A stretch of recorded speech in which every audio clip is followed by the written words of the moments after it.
Welcome to a brand new week, another opportunity to do 5 days of 55 minutes of current and relevant business conversations. That's what we do on Business Morning. I'm Ini John Mekwa.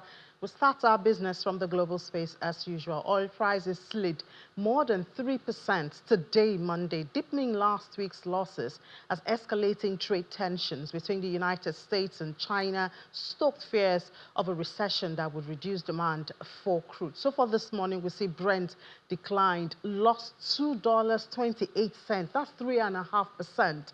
Can you imagine? Brent is at $63 this morning. This is something that hardly goes beyond $70. We see it at $63.30. Last week it closed at 65. So it lost 3.5%. WTI is also down about the same percentage at $59.79 a barrel. Well, oil plunged 7% on Friday as China ramped up tariffs on the United States goods, escalating a trade war that has led investors to price in a higher probability of recession, especially starting from the U.S. Over the past week, Brent lost 10.9%, while WTI lost 10.6%. Additionally, a planned production increase by OPEC Plus is also contributing to the selling pressure, adding that retaliatory tariffs from countries beyond China will be a key factor to watch. Responding to the United States President's tariff, China on Friday said it would impose additional levies of 34% on American goods, confirming investor fears that a full-blown global trade war is underway and that global economy may be at risk of a recession. Imports of oil, gas, and refined products, however, exempted from these sweeping new tariffs, but the policies could stoke inflation, slow economic growth, intensify trade disputes, and of course, that will weigh on oil prices, which is what we already have here. Now, the Secretary General of the United Nations Trade and Development, UNCTAD, Rebecca Grispan, is warning, giving an alert that the global trade system is entering a critical phase, threatening growth, investment, and development progress, particularly for the most vulnerable economies.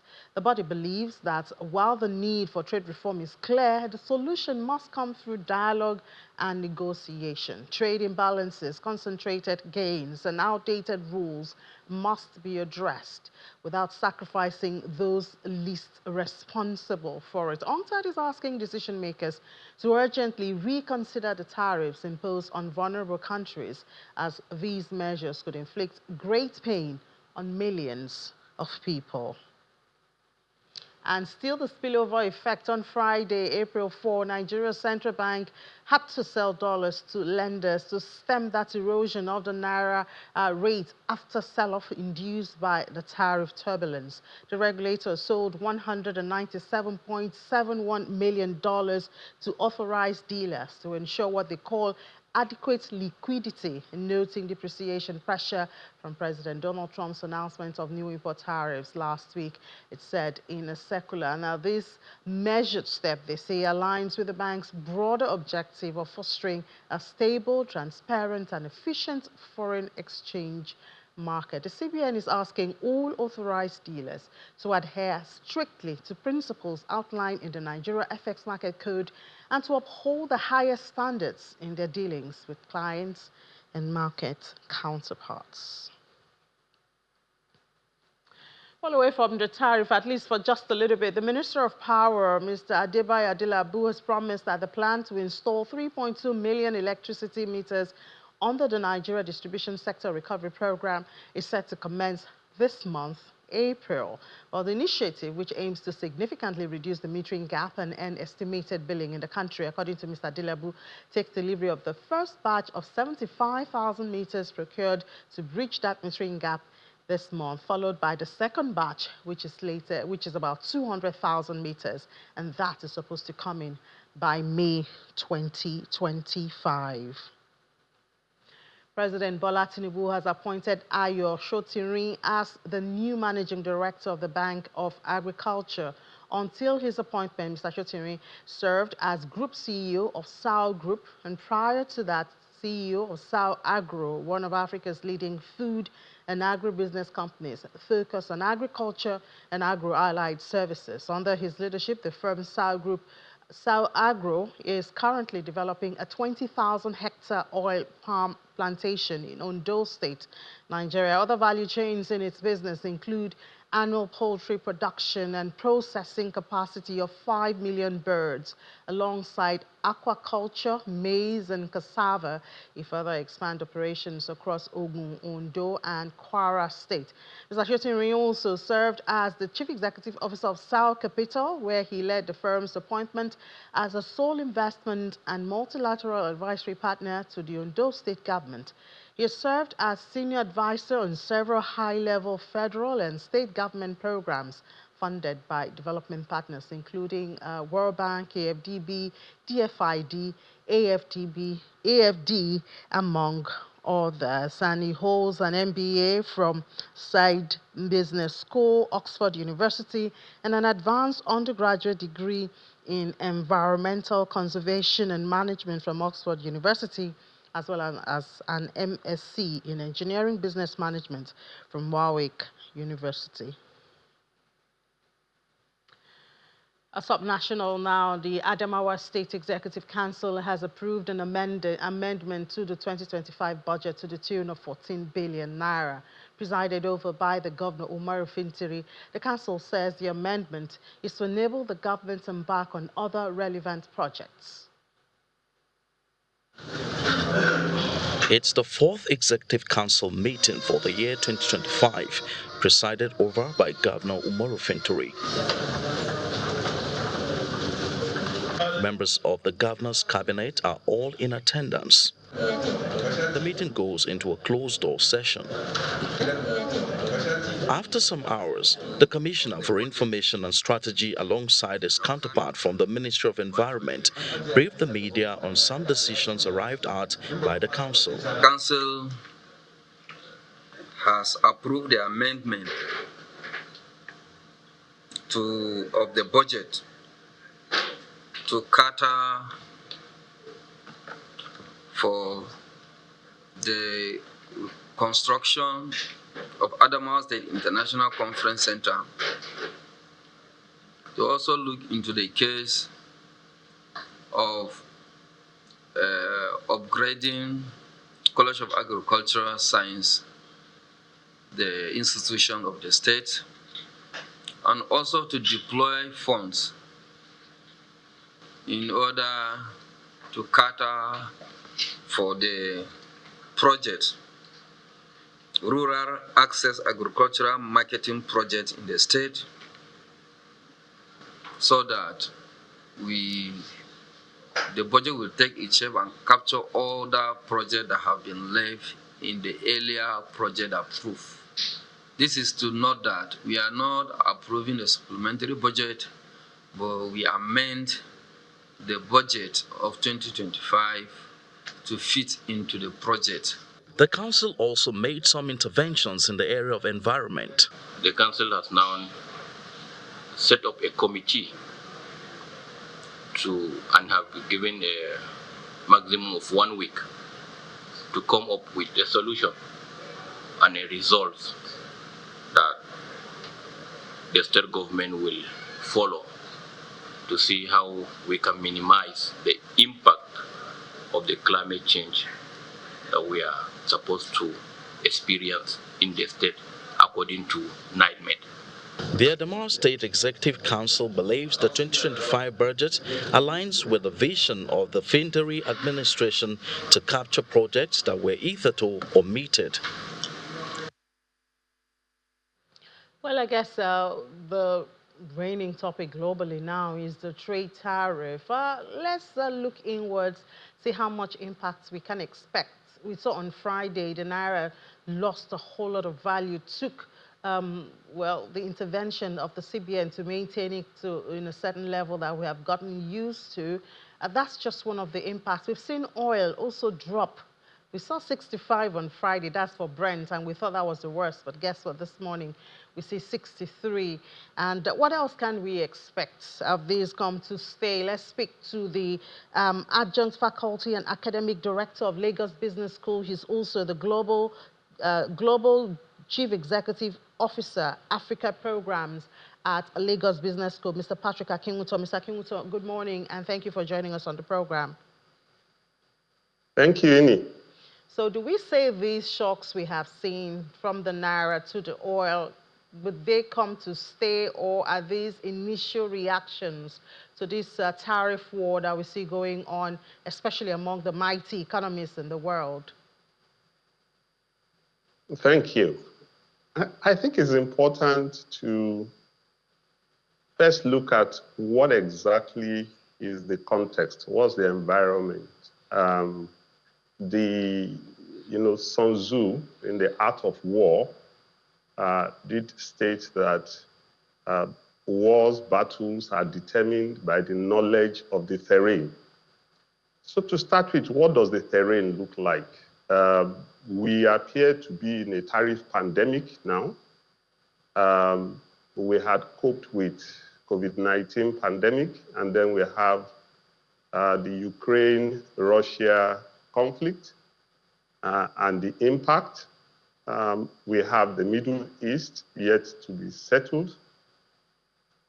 And now we have global trading blocs, the US, Asia, led by China, Europe, led by the triumvirate, Germany, France, and the third leg, the UK, all engaged in significant upheaval in the market on the basis of the announcement made by the United States regarding tariffs. These are very, very dangerous times for global economy, for global trade. And you will find that in most of the discussions, when you look at the maps and you look at the numbers, Africa has been muted, which means we are likely to be more like the proverbial grass when two elephants, or indeed 3 or 4 elephants, are contesting.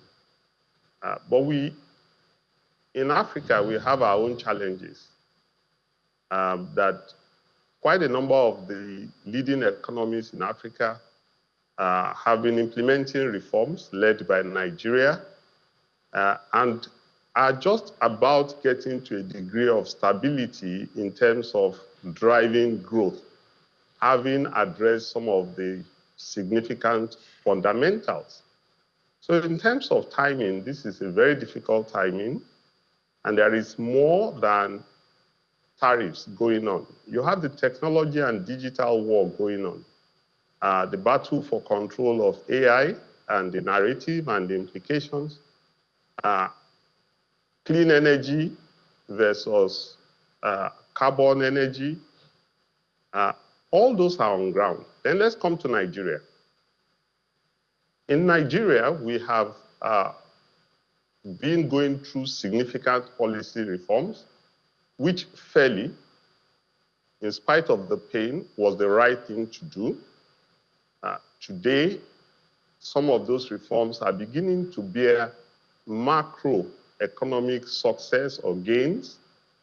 But it appears that in terms of context, we seem to be putting ourselves in a different problem, wherein in terms of security, peace, and stability, some of the challenges are indeed, you can say, self-inflicted.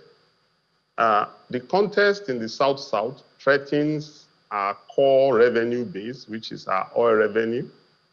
So it's not about state of emergency. It's actually a potential economic emergency that we are handling there.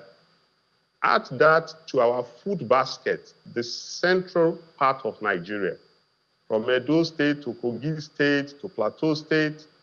These are the food-growing parts of Nigeria.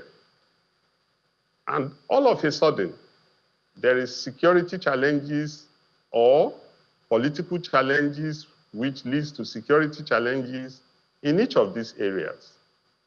The implication of this, when we have a citizenship that is battling to digest the effect of the reforms and begin the journey to a productive life, it's very difficult, but then that is the job of leadership. So the challenge now is that our leadership needs to understand that this is not about politics. This is not about one party or the other. The country is one party at this point. It's just Nigeria.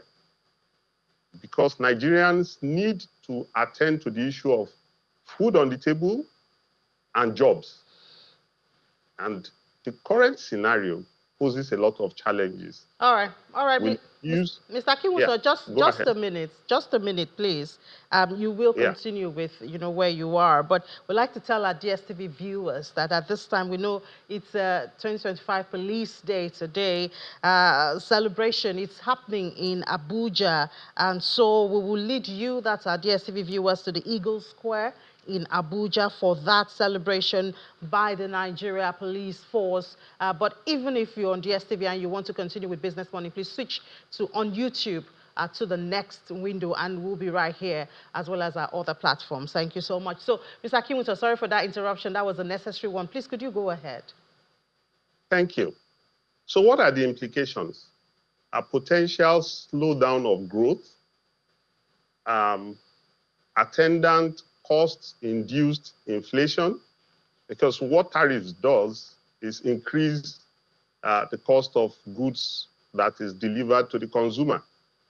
It is not a state tax, it is direct tax to the pockets of consumers. So even if our partners have a low tariff scenario engaging with the United States, the global supply chain is so interconnected that wherever they also source their inputs, as we see with Vietnam, as we see with Taiwan, as we see with Mexico, as we see with Canada, has a direct impact on the overall cost of whether it's the automobile, whether it's the mobile phone, whether it's food, whatever goods and services that are being consumed, prices will begin to go up. As inflation arrives, monetary authorities will try to begin to counter that by increasing interest rates. If interest rates go up, the manufacturing sector takes a hit because cost of goods, cost of production goes up. If the manufacturing are Greek and the key sectors take a hit, jobs take a hit. If jobs take a hit, the social fabric takes a hit. So it's all interconnected. Those are implications, but they also give rise to opportunities. For Africa in particular, if you look at the tariffs that were announced, the southern part of Africa and the Maghreb, the northern part of Africa, would appear to have the highest tariff that has come out. South Africa at 30%, Lesotho 50 or 54%, Madagascar, and then you come to Tunisia, you come to Morocco, you come to Algeria, you come to these countries in North Africa. Whereas West Africa is fairly muted, Nigeria at 14, Ghana and the rest that were in AGOA actively at around 10%. Central Africa, East Africa, they are also muted, not very high. But what does it really mean in terms of opportunity? Nigeria is the largest market in Africa. We are the 6th populous country on the globe, and we're the leading market in Africa. What that means is that this is the time for our leadership to really examine what AFCA provides. You see, Europe is responding as a bloc. We're seeing Japan, South Korea, China, and interestingly, Taiwan, trying to respond as blocs. We've seen Canada and Mexico trying to respond as blocs in Latin America. Africa needs to up its Pan-African game. Intra-Africa trade is only about 16% currently. This is an opportunity. We've been engaging with Asia, China in particular, India, from a distant position. Now that it's about fend for yourself, because the global rules-based trade order has been disrupted. As the Prime Minister of Canada said, the era of the last 70 years is gone. As the leader of Hong Kong or Singapore was explaining, the world has changed. And in Africa, we need to face a reality. And Nigeria has a major leadership responsibility and opportunity. Thank God that the reforms that has been implemented over the years has produced some Pan-African giants out of Nigeria. We need to intensify that. God knows what will have happened if we are still dependent on these blocks for importation of PMS as we were for many decades. We have a Dangote group, not only in the oil and gas, we have in the cement business, lots of businesses there. In the FMCG, we have capacity to serve Africa. In banking and financial services, Nigeria is a leader in that area in Africa. In the creative industry, we're global leaders in that area. We need to refocus. The Ministry of Finance, the coordinating minister of the economy, the trade minister, the digital or technology minister need to sit together for a plan. How do we lead the implementation of AFCA in Africa, where tariff and non-trade barriers are removed? And we look at Africa as one market of 1.3 billion people, of which Nigeria is playing a lead role, a catalyst. There has to be somebody that has to take the charge. And that is the requirement currently. In Nigeria, we need to focus on our key sectors. Food and jobs is key. And that's oil and gas for revenue, agriculture, manufacturing, and the enablers, technology, financial services, telecoms, those are enablers. The security architecture in the country, those are enablers that ensure that we can feed ourselves, we can put food on the table, we can engage our active youth in gainful employment. This is the time to do it. We've moved from the era of subsidies. We must move to the era of supporting key sectors.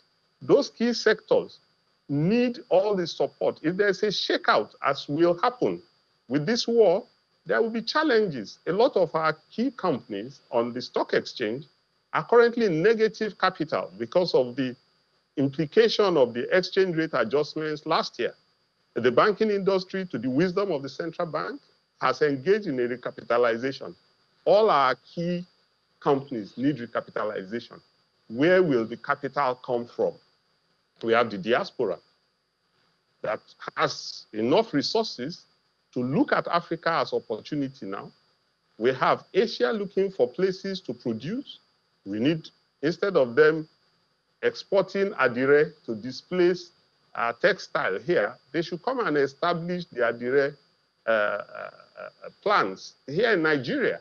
All right, Mr. So that we can have jobs. Yeah, Mr. Kimuso, the worrying thing, at least from where I sit, about Africa coming together is, I am sure you've heard of the Sahel States Tariff.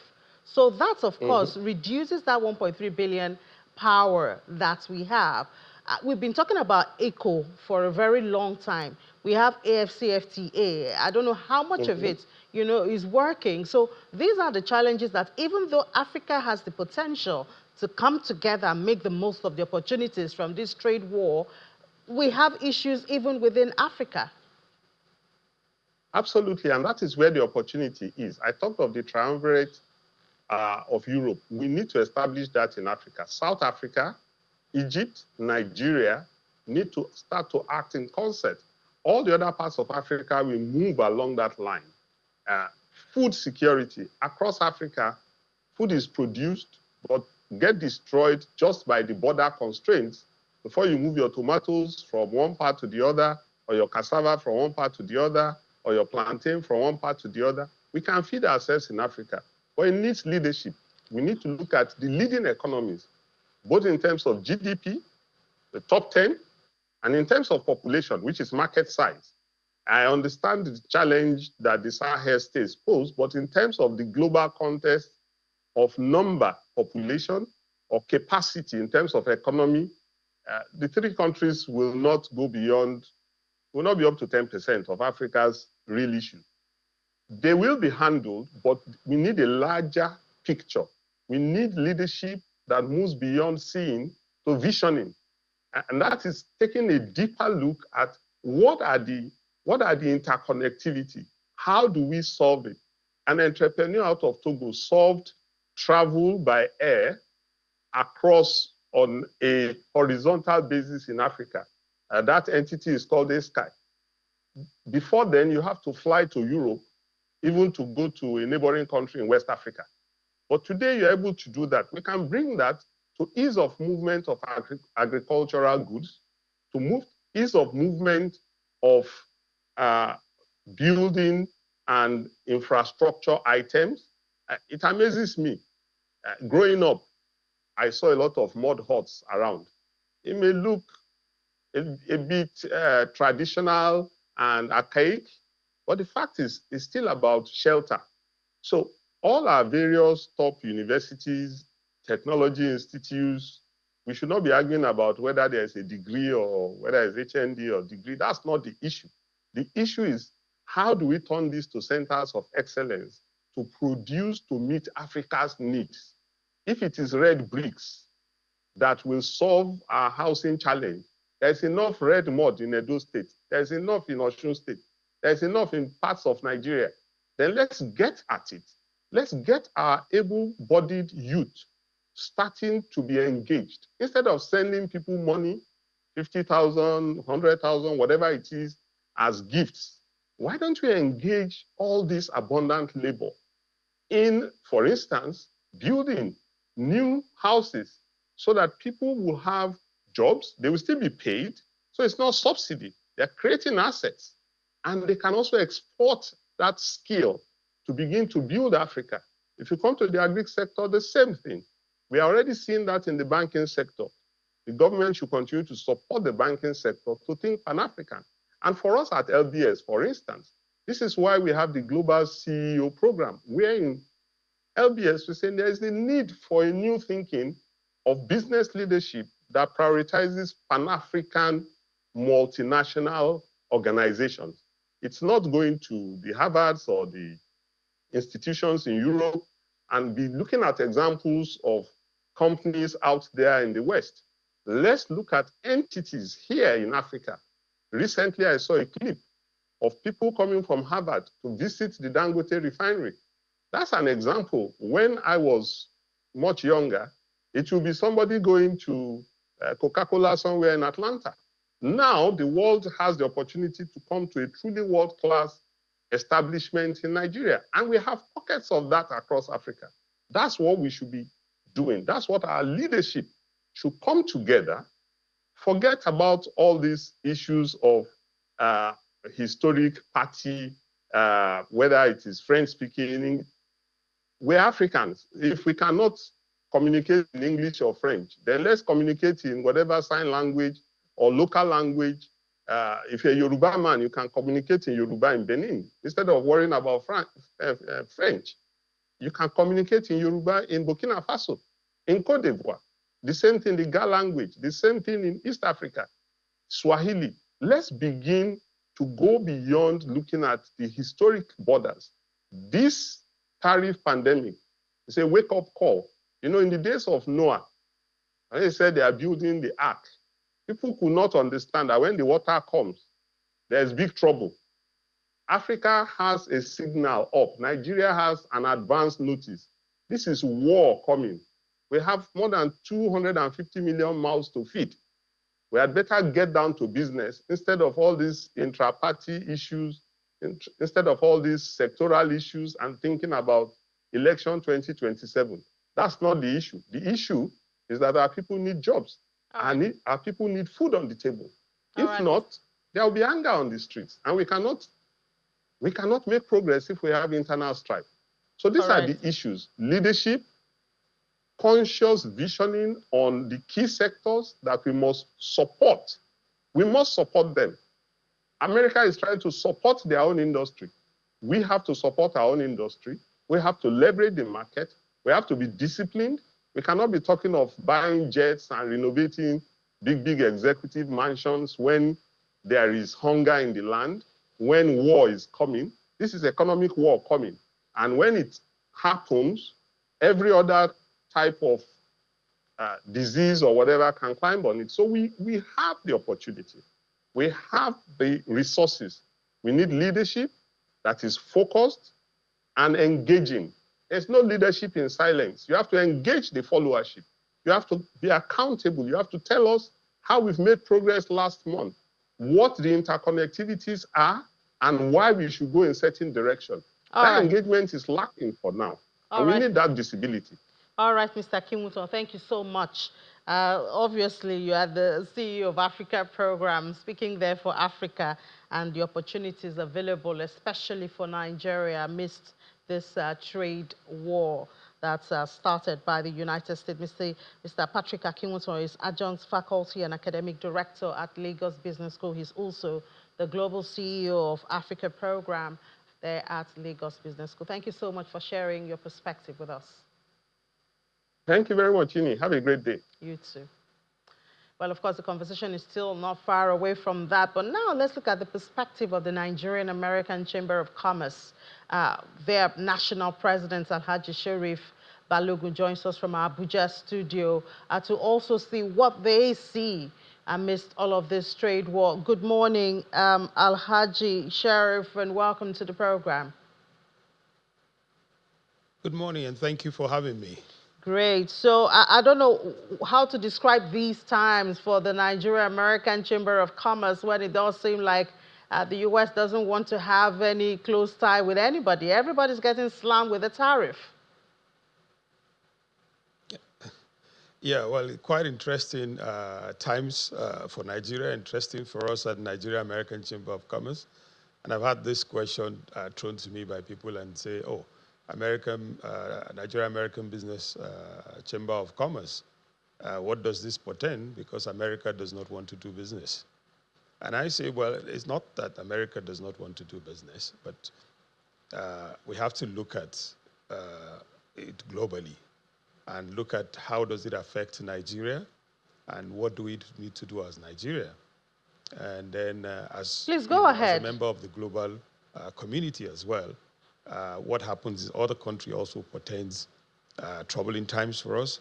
Okay, so if you look at the tariff, and just like the professor has discussed, it also portends an opportunity for us in Nigeria because the tariff that's been imposed on us is about 14%. Majority of what we export from Nigeria to the US is oil and gas and a little bit of agricultural products. But the gap that exists, if you look at the percentage difference in the tariff between Nigeria and say countries like Mexico, Canada, who are big-time suppliers of agricultural products to the US, it's an opportunity for us because there's a differential in that tariff. So, but then how do we take advantage of that? We have to look at what are the products that we have in Nigeria, non-oil, how do we maximize those, and then be able to get it into that market and that gap. Now, oil for U.S. exports about $3 to $4 billion into Nigeria. So the differential, the trade deficit in our favor, it's not so much, and that's why you see our tariff is about 14%. We're second in West Africa. The highest is Ivory Coast.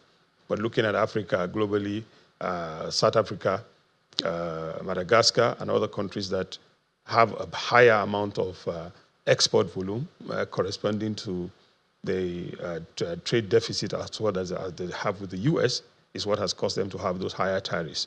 So we have to look at what advantage this portends. What do we do? And as a chamber is to promote our enterprises to see how they can better prepare themselves on how to take advantage of some of this gap that exists. But at the same time, promoting also products from the US also that we're getting from other places and see how to increase the trade from the US as well.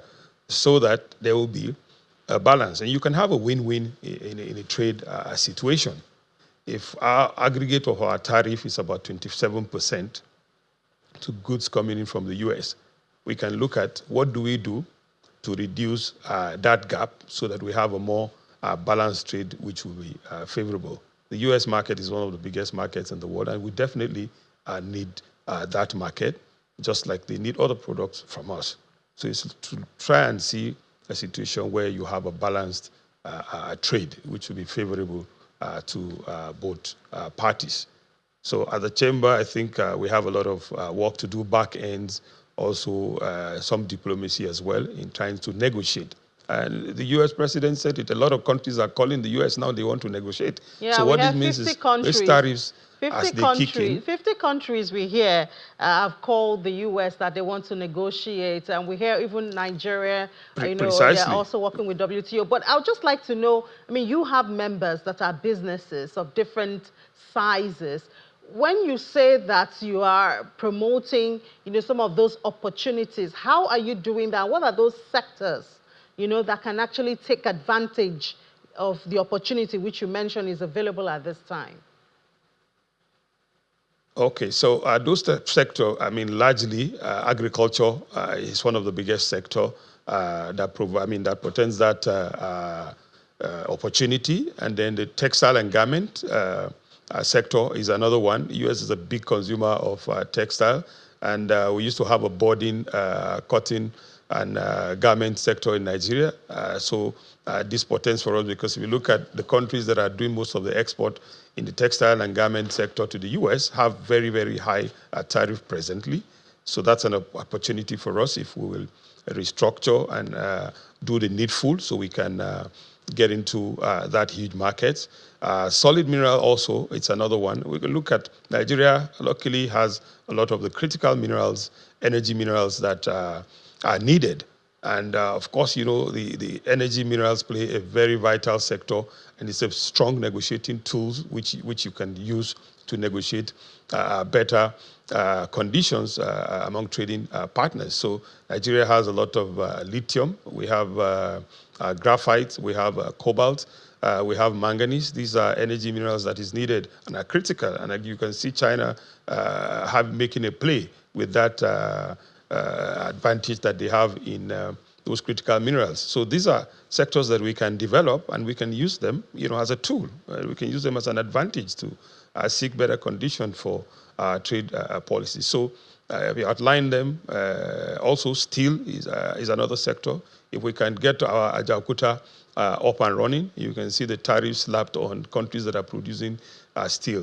Vietnam, high tariff as high as 50 to 60 something percent in cases like that. So if we're able to develop our own at 14% tariff, it will be at an advantage. So these are some of the areas that are available for us to take advantage and move in and negotiate properly.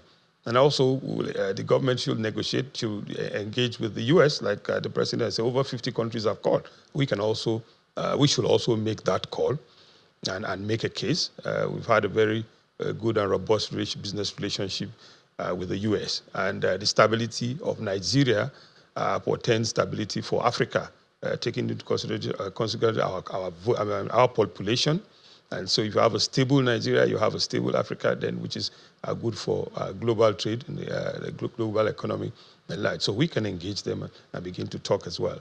Okay, now I'm sure this tariff and related issues would be one of the issues you'll be looking at your 65th anniversary of your chamber, which is coming up, I think April 12, coming up soon.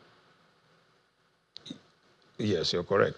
Absolutely. Those are, I mean, we'll use that opportunity, you know, to put across some policy statement, make some requests, and then put it out there to look at the 65 years of relationship between Nigeria and U.S., and then see what statements that we can make, and also hear from the Americans to have a better understanding of their thinking, and then, you know, see how we can engage and come out with a win-win situation for everybody.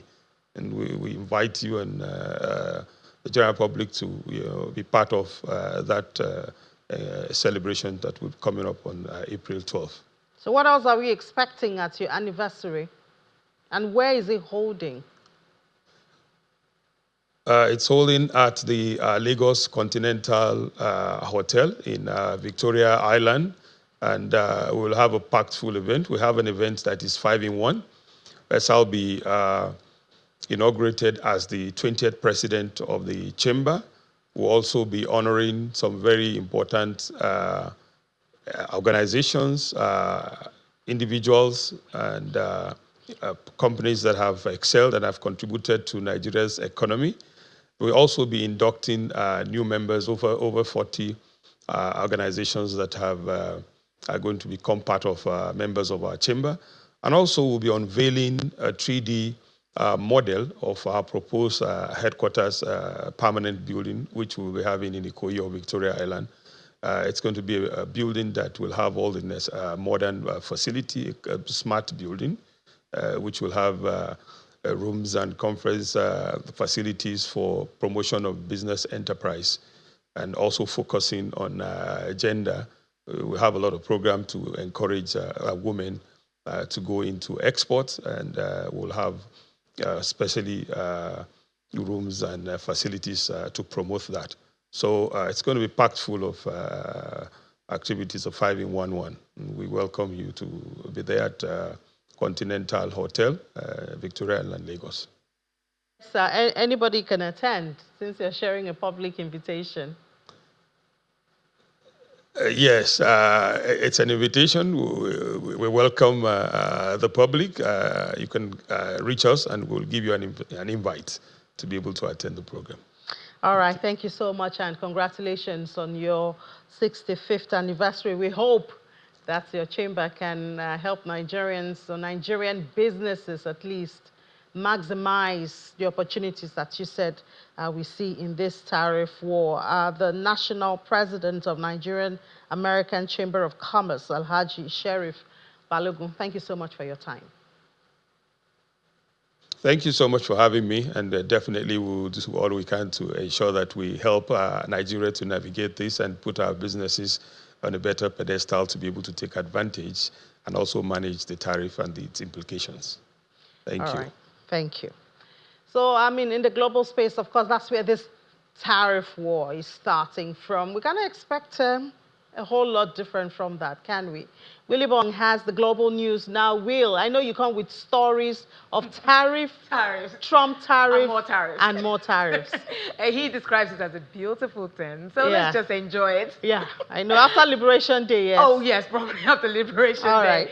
So we see major Asian stocks today. Let's just talk about what happened, reaction we got from that plunged on Monday as Donald Trump stood firm on tariffs, fueling fears of a global recession. Now, Japan's Nikkei tumbled 6.6%, Chinese blue chips lost 6.3%, and Taiwan's market sank nearly 10%, triggering short-selling limits. S&P 500 and Nasdaq futures also dropped over 3%, dragging down Europe. Oil prices slid, with Brent falling to $64 per barrel, while investors rushed to safe havens, pushing U.S. Treasury yields lower. Now, markets now expect the U.S. Fed, they could cut rates up to 5 times this year, with the first move possibly by May. Now, not spared from this is Bitcoin. Bitcoin dropped by 6% to $77,730. And Sunday evening, joining a global market rout triggered by President Donald Trump's sweeping tariffs, the cryptocurrency is now down 28% from its January all-time high. Over $247 million in Bitcoin long positions were liquidated as traders scrambled to cut losses. Ether and Solana tokens have plunged about 12% each. Now, look at crypto drop followed at $7.46 trillion loss in global stocks over 2 sessions, and we know that this is driven by recession fears and escalating trade war concerns. Bitcoin is now down 15% year to date, mirroring broader risk-off sentiments. Still on, President Donald Trump is saying that his new tariffs are a beautiful thing and the only way to fix America's trade deficit to China and the EU. In a social media post, he dismissed any plans to negotiate with China unless the U.S. trade gap is resolved, calling tariffs medicine for the economy. In his words, sometimes you have to take medicine to fix something. Now, his remarks follow a sharp global market sell-off, nearly $4 $4 trillion has been wiped off global markets since Wednesday. China has retaliated, and the EU is preparing its own response, fueling fears of a deeper market crash this week. Now, Goldman Sachs has raised recession risk to 45% from 35% for the U.S. after President Trump's announcement of sweeping tariffs, including a 54% tariff on China. Looking at what's happening there, we see that the bank warns that tighter financial conditions, global backlash, and policy uncertainty could hurt business spending and economic growth. If fully implemented, the U.S. may enter recession by late 2025, with GDP growth dropping to 0.5% in the fourth quarter. And in response, Goldman is expecting the Federal Reserve, as many analysts are expecting, to cut rates starting in June with up to 200 basis points in the full recession. Now, American billionaire hedge fund CEO Bill Ackman is warning that Trump's tariffs could destroy investor confidence, isolate the U.S., and damage its global reputation. He urged Trump to pause and negotiate fair trade deals. Ackman also flagged the potential conflict of interest involving Commerce Secretary Howard Lutnick. Global markets have already lost, as I mentioned earlier, $4 trillion due to escalating trade war fears. Now let's move on to Germany now. Industrial production fell 1.3% in February, exceeding expectations of a 1% decline, highlighting challenges for the sector. Now, the drop was mainly driven by construction, with food and energy sectors also contributing to the downturn. Now, this comes ahead of new pressures from U.S. President Donald Trump's aggressive trade policies. Move on to Israel now. The central bank is set to keep rates at 4.5% for the 10th consecutive time amid a weakening shekel and the war's economic impact. The decision comes as the bank faces rising U.S. tariffs, adding pressure to an already fragile economy. Analysts expect the Bank of Israel to maintain the current rate on Monday, that's today. Now, joining us to have more discussions on the global trade tariffs is our correspondent in London, Juliana Olayinka. Good morning, Juliana. It's good to have you on the program. Good morning, Will. Juliana, we've already seen a bloodbath and shockwaves for global markets. This reaction is considered unprecedented, looking at how fast and significant the amount lost is $4 trillion.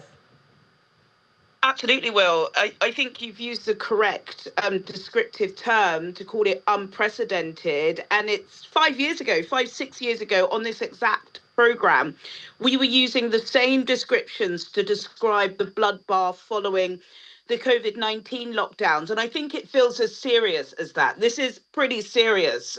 As you said, trillions of dollars, pounds, yuan, euro, whatever currency you use, it is being lost on the stock markets. In fact, today, of course, is the third trading session since these tariffs were impositioned. And in the first 10 minutes of the FTSE's opening this morning, they lost about 6.7%. It is alarming and it is worrying, and it does have global ramifications.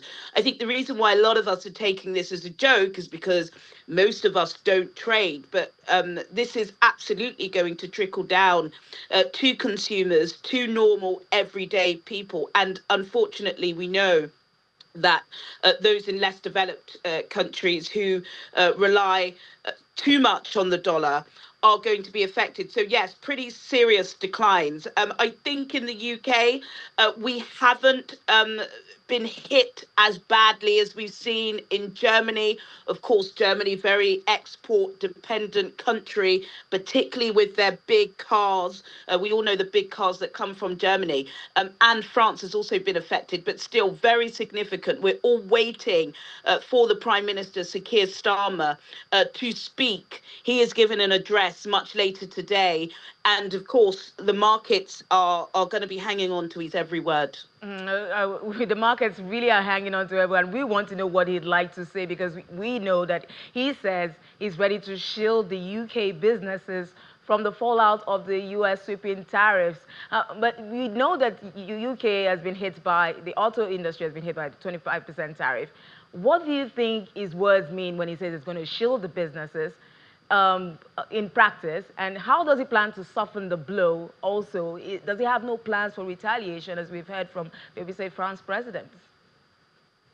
Good questions there, Will. At the moment, no plans for retaliation. What we do have and what we know from this morning is that Lord Mandelson, the UK ambassador to the US, he is going to be hosting a series of high-level talks in Washington, in the White House, over the next couple of days. And even in some of the rhetoric that's come out from Lord Mandelson, it's all about trying to appease the US, talking about ways in which they can soften the blow. No details just yet. But very interesting that you mentioned the auto sector. We just heard this morning from Tata Motors, who are the kind of the parent company of Jaguar Land Rover. We all know Land Rover, Range Rover, very popular in Nigeria. Now, they have this morning said that they are going to be ceasing imports into the US. That is going to have major ramifications on the car sector and on jobs in the UK. We also had the Transport Minister, Heidi Alexander. She was on the airwaves this morning talking about the electric vehicle industry and the fact that a ban that was due to come in 2030 for petrol and diesel cars is going to be extended. Lots of talk about that. Are there going to be potential tax relief or subsidies? These are tax breaks or export credits for affected manufacturers or targeted financial support. This is what is being chipped away in cabinet as we speak. But certainly it does feel like there's a lot of panic in the markets at the moment. Obviously, we know panic does die down. But as we said, this is pretty serious. I think everyone now is just waiting for Wall Street to wake up. Really, Wall Street needs to wake up, especially now. Let's just look away from those tariffs, but we can't look away from the tariffs because you see that UK house prices, another sector in the UK, which has, taken a hit for a second month now, falling now. We can't say the auto industry is being impacted now. The housing sector, we can't, totally disassociated from what's happening in the global space, can we? No, not at all. I think, I think it's really important to emphasize that these tariffs are going to have major ramifications. This is not just, a meme or a trend where we laugh at some of these announcements. This is really significant, and I know it's going to have major effects in Nigeria. But going to the UK house prices, you're absolutely right. We've had data released by Halifax this morning showing that house prices in the UK fell 0.5% in March, and this follows a 0.2% in February. The average property price in the UK is about £300,000. Double that if you want to live in London. I think away from kind of Trump, a lot of this has got to do with stamp duty changes that were announced in Rachel Reeves's autumn budget. So because the changes were coming into fruition on the 1st of April, a lot of buyers rushed to complete purchases. So I think that's can be attributed to one of the declines. Okay, great. So give us your parting words. What are the expectations for this week for the markets and the economy in general?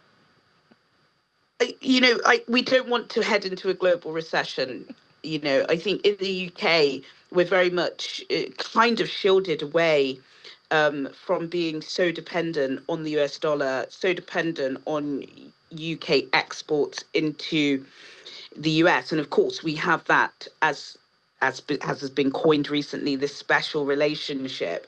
But certainly, we're also interconnected and interwoven. And yes, we want the year to go in a positive way, Will, not in such a negative way. So I think all lines, all data this morning is going to be, over the week, is going to be targeted towards the White House. And let's see what happens if big business in America is going to be able to save the world from a recession. Thank you so much, Juliana, for your thoughts and perspective on the program. Thank you so much again. Thanks, Will. And you heard Juliana's expectations, and one thing she said is Wall Street has to wake up, because especially now we see their CEO and the American billionaire investor, hedge fund investor, saying that Trump's decisions, Trump's tariffs are making billionaires or investors lose confidence.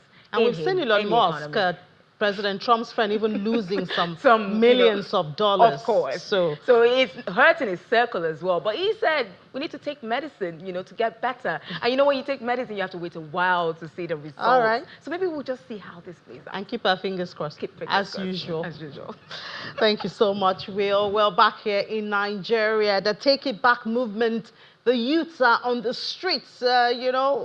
It's Trump and Tariff out there, but here in Nigeria, the youth are not happy with governance, with the state of the economy, with academics, with opportunities that they have. They are on the streets. They say they want to take it back. It's a take it back movement for the economy, for their future.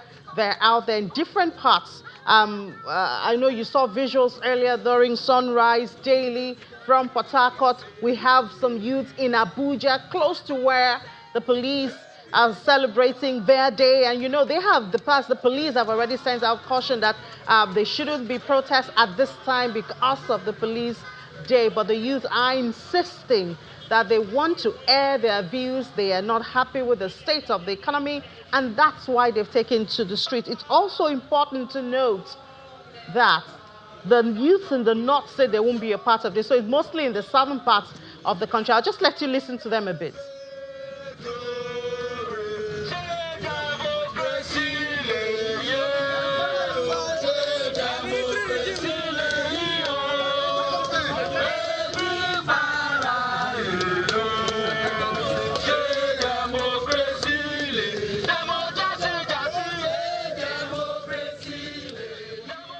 On the streets, they say they want to air their views. They want to be part of democracy in the country. They want to be part of the government, and they want their views to be heard. Just stay right here on Channels Television, and we'll give you live broadcasts at different locations where the youths, the Take It Back movement gathering or protest are to be on our news and various programs. That's why I should stick to Channels Television. But that's it on Business Morning for this morning. Thank you so much for being a part of it. I'll be back with Will at 1 p.m. where we'll give you updates from the world of business. That'll be during Business Incorporated. See you then.